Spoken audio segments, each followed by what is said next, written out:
So I came in Romania to work with ASIRYS Tineri.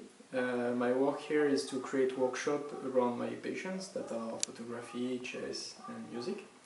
And it's a really nice opportunity because it's one of the goals I have in life is to work with my passions. Like I don't want boring work, I want to be with something I really like.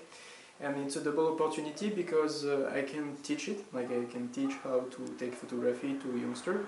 So I have a chance to be useful for a community, and it's something that really helped me because teaching something is the different aspect of learning something, like you relearn when you are teaching something, and you are bringing something to someone, like when they leave the workshop and they show me pictures that are already beautiful, I feel really good and fulfilled. It's also a nice opportunity to travel and to discover the Romanian culture, to meet Romanians and to exchange with them.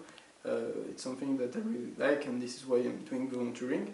So I would say that the Erasmus Plus program is a really nice program so far, and I will extend even 2 more months because so far everything is great and I want to continue this journey.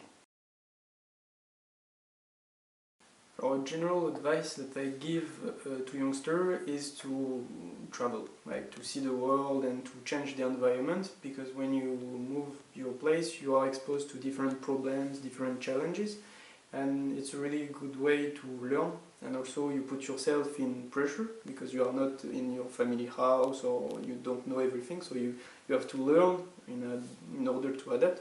So it's an advice that I will give to the Târgu Frumos citizen, youngster.